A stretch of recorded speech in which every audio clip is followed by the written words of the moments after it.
ಎಲ್ರಿಗೂ ನಮಸ್ಕಾರ. ನಾನಿವತ್ತು ನಿಮಗೆ ಕೆಲವೊಂದು ಒಳ್ಳೆ ಟಿಪ್ಸ್ನ ತಂದಿದ್ದೀನಿ. ನಿಮಗೆ ಉಪಯೋಗ ಆಗುವಂತಹ ಟಿಪ್ಸ್ಗಳನ್ನ ಇವತ್ತಿನ ವಿಡಿಯೋದಲ್ಲಿ ನಾನು ನಿಮಗೆ ತಿಳಿಸ್ಕೊಡ್ತಾ ಇದ್ದೀನಿ. ನೋಡೋಣ ಬನ್ನಿ ಒಂದೊಂದಾಗಿ. ಸಾಮಾನ್ಯವಾಗಿ ಇವಾಗ ವಾಷಿಂಗ್ ಮಿಷನಲ್ಲಿ ಎಲ್ಲರೂ ಬಟ್ಟೆ ವಾಶ್ ಮಾಡ್ತಾ ಇರ್ತೀರ. ಸೊ ಆವಾಗ ಕೆಲವೊಮ್ಮೆ ಏನಾಗುತ್ತೆ, ಎಷ್ಟೇ ನಾವು ಲಿಕ್ವಿಡ್ ಹಾಕಿದ್ರೂ ಪೌಡರ್ ಹಾಕಿದ್ರೂ ಕೆಲವೊಮ್ಮೆ ಒಂದು ಕರೆಗಳು ಏನಿರುತ್ತೆ ಅದು ಹೋಗೋದಿಲ್ಲ. ಆ ಒಂದು ಟೈಮಲ್ಲಿ ನೀವು ನಾರ್ಮಲಾಗಿ ಯೂಸ್ ಮಾಡುವಂತಹ ಬೇಕಿಂಗ್ ಸೋಡಾನ ಹೀಗೆ 1 ಟೇಬಲ್ ಸ್ಪೂನ್ ಹಾಕಿದ್ರೆ ಈ ಬೆಡ್ಶೀಟ್ಗಳು ಮತ್ತು ದಪ್ಪದೆಲ್ಲ ಬಟ್ಟೆಗಳು ಏನೇನಿರುತ್ತೆ ಅದೆಲ್ಲ ನೀಟಾಗಿ ವಾಶ್ ಆಗುತ್ತೆ ಮತ್ತು ಕರೆನೂ ಕೂಡ ಅಷ್ಟೇ ಚೆನ್ನಾಗಿ ಹೋಗುತ್ತೆ. ಸೊ ಒಮ್ಮೆ ಟ್ರೈ ಮಾಡಿ ನೋಡಿ. ಈ ಥರ ನಾರ್ಮಲಾಗಿ ನೀವು ವಾಷಿಂಗ್ ಮಿಷಿನ್ಗೆ ಬಟ್ಟೆ ಹಾಕಬೇಕಾದ್ರೆ ಅದ್ರ ಒಳಗಡೆ ಅಂದರೆ ಮಿಷಿನ್ ಒಳಗಡೆ ಈಗ ನಾನು ತೋರಿಸ್ತಿದ್ದೀನಲ್ಲ ಈ ಬಟ್ಟೆ ಮೇಲೆ ಹಾಕಿದ್ರೂ ಆಗುತ್ತೆ. ಇಲ್ಲ ಅಂದರೆ ಕೆಲವೊಮ್ಮೆ ಇನ್ನೊಂದು ಸಲ ಏನು ಮಾಡ್ಬೋದು ಅಂತ ಹೇಳಿದ್ರೆ, ಇವಾಗ ಕೆಲವರು ಲಿಕ್ವಿಡ್ನ ಯೂಸ್ ಮಾಡ್ತಿರೋದಿಲ್ಲ, ಪೌಡರ್ನ ಯೂಸ್ ಮಾಡ್ತಿರ್ತೀರಲ್ವ, ಆ ಪೌಡರ್ಗೂ ಕೂಡ ಇದನ್ನು ಮಿಕ್ಸ್ ಮಾಡಿಬಿಟ್ಟು ಯೂಸ್ ಮಾಡ್ಬೋದು.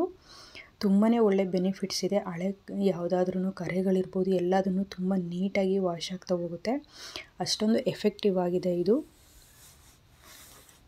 ನೋಡಿ, ಇವಾಗ ನಾನು ಲಿಕ್ವಿಡ್ನ ಯೂಸ್ ಮಾಡೋದ್ರಿಂದ ಸೊ ಈ ಥರ ಲಿಕ್ವಿಡ್ನ ನಾವು ಎಷ್ಟು ಮೆಷರ್ಮೆಂಟಲ್ಲಿ ಯೂಸ್ ಮಾಡ್ತೀವಿ ಆ ಲಿಕ್ವಿಡ್ಗೆ ಈ 1 ಟೇಬಲ್ ಸ್ಪೂನ್ ಬೇಕಿಂಗ್ ಸೋಡಾನ ಸೇರಿಸ್ಕೊಬೇಕಾಗುತ್ತೆ. ಸೇರಿಸ್ಕೊಂಡು ನಾರ್ಮಲಾಗಿ ನಾವು ಯಾವ ರೀತಿ ಲಿಕ್ವಿಡ್ನ ವಾಷಿಂಗ್ ಮಿಷಿನ್ಗೆ ಹಾಕ್ತೀವಲ್ವ ಆ ಒಂದು ಜಾಗದಲ್ಲಿ ಹಾಕಿದ್ರೆ ನಾರ್ಮಲಾಗಿ ನೀಟಾಗಿ ಎಲ್ಲ ಬಟ್ಟೆಗಳು ವಾಶ್ ಆಗ್ತಾ ಹೋಗುತ್ತೆ. ತುಂಬಾ ಉಪಯೋಗ ಇದೆ.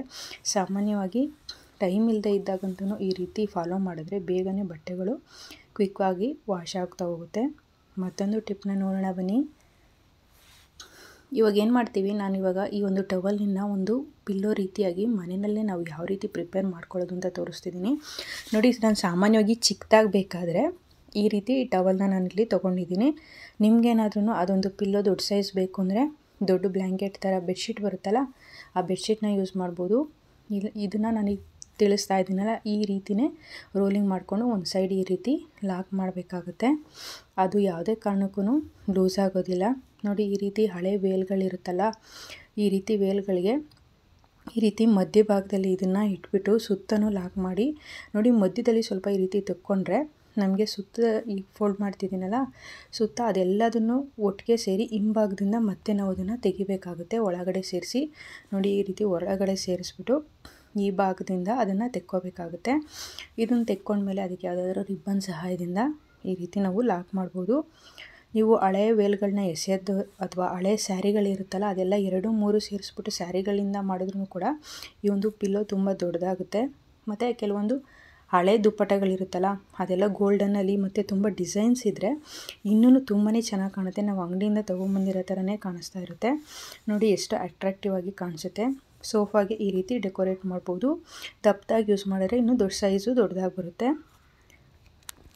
ಫ್ರಿಡ್ಜಲ್ಲಿ ಕೆಲವೊಂದು ವಸ್ತುಗಳನ್ನ ನಾವು ಮಾರ್ಕೆಟಿಂದ ತೊಗೊಂಬಂದಮೇಲೆ ತುಂಬ ದಿನಗಳ ಕಾಲ ಫ್ರೆಶ್ ಆಗಿರಬೇಕು ಅಂತ ಇಟ್ಕೋಬೇಕು ಅಂದ್ಕೊಂಡಿರ್ತೀವಿ ಕೆಲವೊಂದು ಟೈಮಲ್ಲಿ ಜಾಸ್ತಿ ತೊಗೊಂಬಂದಾಗ. ಬಟ್ ಈ ಥರ ಕವರಲ್ಲಿ ಹಾಕಿದಾಗ ಏನಾಗುತ್ತೆ, ಎಲ್ಲದೂ ನೀರು ತುಂಬ್ಕೊಂಡಿರುತ್ತೆ. ಅಥವಾ ಬಾಕ್ಸಲ್ಲಿ ಸ್ಟೋರೇಜ್ ಮಾಡಿದಾಗ್ಲೂ ಕೂಡ ಕೆಲವೊಮ್ಮೆ ತುಂಬಾ ನೀರು ತುಂಬ್ಕೊಂಡ್ಬಿಟ್ಟು ಬೇಗನೆ ಕೊಳ್ತೋಗುತ್ತೆ ಮತ್ತು ಹಾಳಾಗುತ್ತೆ ಅಲ್ವಾ. ಆ ರೀತಿ ಆಗಬಾರ್ದು ಅಂತ ಹೇಳಿದ್ರೆ ಈ ಸೊಪ್ಪುಗಳನ್ನೆಲ್ಲ ಏನು ಮಾಡಬೇಕು ಅಂದರೆ ಈ ಥರ ನ್ಯೂಸ್ ಪೇಪರ್ ಇರುತ್ತಲ್ವ, ನ್ಯೂಸ್ ಪೇಪರ್ನ ಮಧ್ಯಭಾಗದಲ್ಲಿ ಹೀಗೆ ಇಟ್ಬಿಟ್ಟು ಸುತ್ತಲೂ ಕವರ್ ಮಾಡಿಬಿಟ್ರೆ ಅದರಲ್ಲಿರೋವಂಥ ಕೆಲವೊಮ್ಮೆ ಫ್ರಿಡ್ಜಲ್ಲಿ ನೀರು ಸ್ಟೋರೇಜ್ ಆಗ್ತಿರುತ್ತೆ ಬಾಕ್ಸ್ ಒಳಗಡೆ ಅಥವಾ ಕವರ್ ಒಳಗಡೆ. ಅದು ಆಗೋದನ್ನು ಈ ಪೇಪರು ತುಂಬಾ ಅಬ್ಸರ್ವ್ ಮಾಡುತ್ತೆ ಮತ್ತು ಅದು ಕೊಳೆಯೋದಕ್ಕೆ ಬಿಡೋದಿಲ್ಲ. ಹಾಗೆ ಸದಾಕಾಲ ಫ್ರೆಶ್ ಆಗಿಯೂ ಕೂಡ ಇರುತ್ತೆ. ಈ ಥರ ನೀವು ಚೆನ್ನಾಗಿ ಫೋಲ್ಡಿಂಗ್ ಮಾಡಿ ಆದಮೇಲೆ ನೀವು ನಾರ್ಮಲಾಗಿ ಕವರ್ಗೂ ಕೂಡ ಹಾಕಿಟ್ಕೋಬೋದು ಅಥವಾ ಬಾಕ್ಸ್ಗೂ ಇಟ್ಕೋಬೋದು. ಇಲ್ಲ ಫ್ರಿಡ್ಜಲ್ಲಿ ಕೊಟ್ಟಿರೋವಂತಹ ಕೆಲವೊಂದು ಬಾಕ್ಸಸ್ಗಳಿರುತ್ತಲ್ಲ ಅಲ್ಲಿ ಬೇಕಾದ್ರೂ ಸ್ಟೋರೇಜ್ ಮಾಡಿ ಇಟ್ಕೋಬೋದು. ಈ ಕೊತ್ತಂಬರಿ ಸೊಪ್ಪು ಮತ್ತು ಕರಿಬೇವಿನ ಸೊಪ್ಪು ಇದೆಲ್ಲದನ್ನು ಕೂಡ ಈ ಥರ ಆಗೋದಿಲ್ಲ, ತುಂಬ ದಿನಗಳ ಕಾಲ ಫ್ರೆಶ್ ಆಗಿರುತ್ತೆ. ಹಾಗೆ ಈ ಟಿಪ್ನೂ ಕೂಡ ನೀವು ತರಕಾರಿನೂ ಕೂಡ ಸ್ಟೋರೇಜ್ ಮಾಡಿದರೆ ಅದಕ್ಕೂ ಕೂಡ ಫಾಲೋ ಮಾಡ್ಬೋದು. ತುಂಬಾ ಚೆನ್ನಾಗಿ ಫ್ರೆಶ್ ಆಗೂ ಇರುತ್ತೆ. ಈ ನ್ಯೂಸ್ ಪೇಪರು ಆ ಒಂದು ವಾಟರ್ನ ಅಬ್ಸರ್ವ್ ಮಾಡೋದ್ರಿಂದ ತುಂಬ ಚೆನ್ನಾಗಿ ಇರುತ್ತೆ. ಒಮ್ಮೆ ಈ ರೀತಿ ಟ್ರೈ ಮಾಡಿ ನೋಡಿ. ಸಿಂಪಲ್ ಆಗಿರೋವಂಥ ಟಿಪ್ ಇದು. ಮತ್ತೊಂದು ಟಿಪ್ಸ್ನ ನೋಡೋಣ ಬನ್ನಿ. ನೋಡಿ, ಇವಾಗ ಈ ಥರ ಓಲೆಗಳು ಇಯರಿಂಗ್ಸ್ನ ನಾವು ಯೂಸ್ ಮಾಡ್ತಾ ಇರ್ತೀವಲ್ವ, ಕೆಲವೊಮ್ಮೆ ಏನಾಗುತ್ತೆ ಎಲ್ಲಾದ್ರೂ ಅರ್ಜೆಂಟಾಗಿ ಹೋಗಬೇಕಾಗಿರುತ್ತೆ. ಈ ಹಿಂಭಾಗದಲ್ಲಿ ಒಂದು ಪ್ಲಾಸ್ಟಿಕ್ ಟೈಪ್ ಆಗಿರ್ಬೋದು ಅಥವಾ ಅದೇ ಥರ ಓಲೆ ಇದರಲ್ಲಿ ಕೊಟ್ಟಿರ್ತಾರೆ. ಅದು ಕೆಲವೊಂದು ಸಲ ಕಳೆದೋಗಿರುತ್ತೆ, ಇಲ್ಲ ಕೆಲವೊಂದು ಸತಿ ಕಟ್ಟಾಗಿರುತ್ತೆ. ನಮಗೆ ಅರ್ಜೆಂಟಾಗಿ ಬೇಕು ಅಂತ ಅನಿಸಿರುತ್ತೆ, ಅದರ ಫಂಕ್ಷನ್ಗೆ ಹೋಗಬೇಕಾದ್ರೆ ಅದು ಸಾಮಾನ್ಯವಾಗಿ ಸಡನ್ನಾಗಿ ಸಿಗೋದಿಲ್ಲ. ಏನು ಮಾಡಬೇಕಾಗತ್ತೆ ಅಂದರೆ ಒಂದು ಐಡಿಯಾ ಅಂತ ಅಂದರೆ, ಇವಾಗ ನಾವು ನಾರ್ಮಲಾಗಿ ಯೂಸ್ ಮಾಡ್ತಿರ್ತೀವಲ್ಲ ಎರೇಸರ್ ಯೂಸ್ ಮಾಡ್ತೀವಿ. ಸೊ ಈ ಒಂದು ಎರೇಸರ್ನ ಒಂದು ಮೂಲೆಯಲ್ಲಿ ಸಣ್ಣದಾಗಿ ಅಂದರೆ ತೆಳುವಾಗಿ ಒಂದು ಚಾಕುವಿನ ಸಹಾಯದಿಂದ ನಾವು ಈ ರೀತಿ ಕಟ್ ಮಾಡಿಕೊಂಡ್ರೆ ತುಂಬಾ ಇದರಿಂದ ಹೆಲ್ಪ್ ಆಗುತ್ತೆ ಅಂತಲೇ ಹೇಳ್ಬೋದು. ಎಷ್ಟೊತ್ತು ನೀವು ವೇರ್ ಮಾಡಿದ್ರೂ ಆ ಇಯರಿಂಗ್ಸು ಬಿದ್ದೋಗೋದು ಇಲ್ಲ. ತುಂಬಾ ಸೇಫ್ಟಿಯಾಗಿರುತ್ತೆ, 100ಗೆ 100% ಸೇಫ್ಟಿಯಾಗಿರುತ್ತೆ ಇದು. ಈ ರೀತಿ ನಾರ್ಮಲಾಗಿ ಮಾಮೂಲಿ ಅದನ್ನು ಸ್ವಲ್ಪ ಆ ಒಂದು ಓಲೆಯಿಂದನೇ ನಾವು ಹೋಲ್ ಮಾಡಿಕೊಂಡು ಅದನ್ನು ಫುಲ್ ಲಾಕ್ ಮಾಡ್ಬೋದು. ತುಂಬಾ ಚೆನ್ನಾಗಿರುತ್ತೆ, ಜಾಸ್ತಿ ಹೊತ್ತು ಕೂಡ ಇರುತ್ತೆ. ನೋಡಿ, ನಾನು ನಿಮಗೆ ತಿಳಿಸ್ಕೊಡ್ತಿದ್ದೀನಲ್ಲ, ಈ ರೀತಿ ಟ್ರೈ ಮಾಡಿ ನೋಡಿ.